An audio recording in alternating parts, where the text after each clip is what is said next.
लोकशाहीचा उत्सव आहे। महाराष्ट्र राज्याचा सार्वत्रिक विधानसभेच्या निवडणुका लागलेल्या आहे आणि आज खऱ्या अर्थाने मतदानाचा दिवस आहे।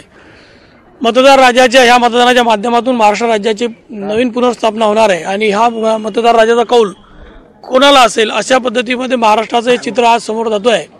महायुतीच्या माध्यमातून आम्ही निवडणूक लढत असताना खऱ्या अर्थाने आज महायुतीने जे विकास काम केले आहे लोकांचा खूप चांगला प्रतिसाद आहे आणि आजच्या या माध्यमातून मी आज मतदानाचा हक्क बजावून भारताचा सार्वभौम खऱ्या अर्थाने आपल्याला दिलेला खूप मोठा आविष्कार या घटनेच्या माध्यमातून प्रत्येकाला एक मतदानाचा अधिकार जो दिला आहे तो अधिकाराची आज बजावणी केलेली आहे आणि त्याच्या माध्यमातून आज राज्याचं नेतृत्व ठरणार आहे। त्याच्यामुळे खऱ्या अर्थाने आनंद आहे खूप। तुम्हाला सांगितलं मी आधीच की महाराष्ट्र राज्यामध्ये महायुतीचं सरकार अत्यंत चांगल्या पद्धतीत काम केलं असल्यामुळे महायुतीचं 100% विजय होणार आहे। महायुतीचा प्रत्येक उमेदवार जळगाव जिल्ह्यातल्या म्हणजे 11च्या 11 विधानसभा मतदारसंघामध्ये महायुतीचे उमेदवार निवडून येतील याच्याबद्दल काही शंका नाही आणि मलाही माझ्या विजयाचा तितकाच विश्वास आहे जितका मला महायुतीचं सरकार येईल तितका विश्वास मला आहे। कैलास कोडी यांचा रिपोर्ट, माझा आवाज लाईव्ह, मुक्ताईनगर।